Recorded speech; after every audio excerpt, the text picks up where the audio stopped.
আজকের অনুষ্ঠানের সম্মানিত আহ্বায়ক, যিনি অত্যন্ত অমায়িক এবং এখনো ছাত্রসুলভ, ওনার যে হাসির মধ্যে ছাত্রসুলভ একটা আচরণ লুকিয়ে আছে, সবাইকে বিমোহিত করছে ডাক্তার সুভাষচন্দ্র সূত্রধর। এখানে বক্তব্য রেখেছেন ডাক্তার রাখাল চন্দ্র বড়ুয়া, এই কমিটির সদস্য সচিব, এবং সামনে উপস্থিত রংপুর মেডিকেল কলেজ বারকম ছাত্রছাত্রী সমিতির সম্মানিত চিকিৎসক মণ্ডলী এবং এর বাইরে অন্যান্য মেডিকেল কলেজে যারা আছে, এবং বিশেষ অতিথি হিসাবে আমার অত্যন্ত স্নেহের ডাক্তার বেলায়েত হোসেন দালি সহ অন্যান্য অতিথি, এবং উপস্থাপনায় অত্যন্ত চমৎকারভাবে যিনি উপস্থাপনা করছেন, এবং সাংবাদিক বৃন্দ, সবাইকে আন্তরিকভাবে ধন্যবাদ জানাচ্ছি। এতক্ষণ ধরে আপনারা এই অনুষ্ঠানটি খুব সুন্দর করে উপস্থাপিত করছেন। খুব ভালো লেগেছে আপনাদের এই যে একটা মিরর মেলা, আপনারা যে সবাই এখানে যারা আছেন, আমি তো অনেকেই মনে করতাম যে এরা বোধহয় চাকরিয়া মেডিকেল কলেজ, কারণ দীর্ঘদিন ধরে সবার সাথে তো উঠা বসা, এত মেলামেশা মনে হচ্ছিল।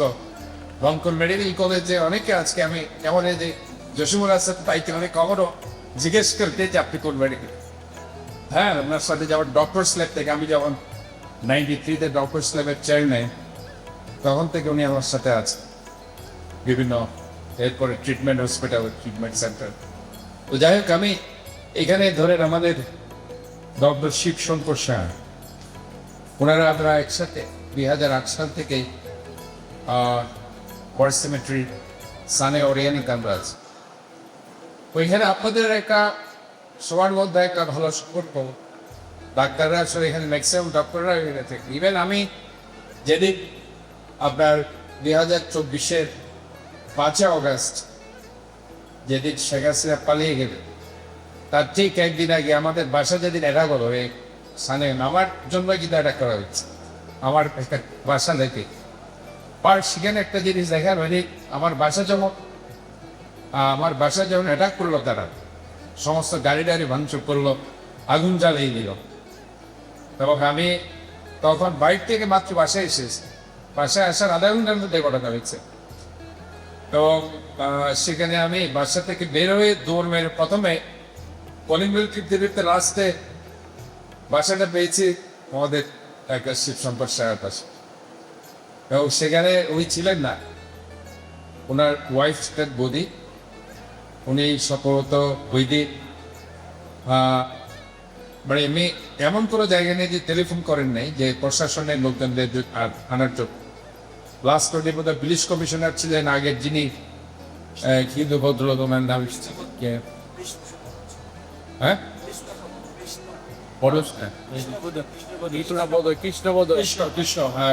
কৃষ্ণ, ওনাকে টেলিফোন করলেন। করার পরে যখন প্রশাসনের লোকজন আসি, তখন যদি এরা সমস্ত গাড়ি ভাঙচুর করে জ্বালিয়ে টালিয়ে আমার বাসায়, আমার আম্মা ছিলেন বকের মানে চলে গেলেন। খুব বাজ অবস্থা ছিল। ওই দিন জেলা অ্যাপার্টমেন্ট আগে ঘুরে যেত, কারণ যে দুটো গাড়িতে জ্বালিয়ে দিয়েছিল, দুটো গাড়ি দেখতো, ডাক্তার ইসুফ ভাইয়ের একটা গাড়ি ছিল, আর একটা আমাদের ডেন্টাল সার্জন উনিও ডাক্তার। তো দেখে একজন আমার কাছে ক্ষতিপূরণ দাঁড়িয়ে আমাকে দিতে হয়েছে, জমি গাড়ি কিন্তু চলে গেছে, এবং এখানে প্রায় গাড়িগুলো যেগুলো ভাঙচুর হয়েছে ম্যাক্সিমাম ডাক্তারদের। তো এটা হচ্ছে একটা, আমি মনে করি যে বন্ডে হিসাবে আমাদের করতে, যদিও আমরা হয়তো বিভিন্ন মেডিকেল, আমাদের মধ্যে একটা যে পারস্পরিক সৌহার্দ্যতা, সেখানে আমি মনে করি এটা অনেক বড়। এবং সেদিন আমি দেখেছি কিভাবে আমাদের বৌদি সেদিন বারবার বলছিল আপনি বেরোই না বেরোই দেখে রেখে আপনি বের হলে এরা যে কোনো মুহূর্তে আপনাকে অ্যাটাক করবে। এই যে একটা আন্তরিকতা, এটা আসলে বিশাল ব্যাপার। আমি মনে করি যে এখানে কোনো আমাদের যে ডাক্তারদের যে একটা বন্ডেজ, এটা কোনো দল কিংবা কোন ধর্ম, কোনো বর্ণ নয়। আমরা সবাই এক ঐক্যবদ্ধ এবং এই ঐক্যবদ্ধতাই আমাদের দরকার।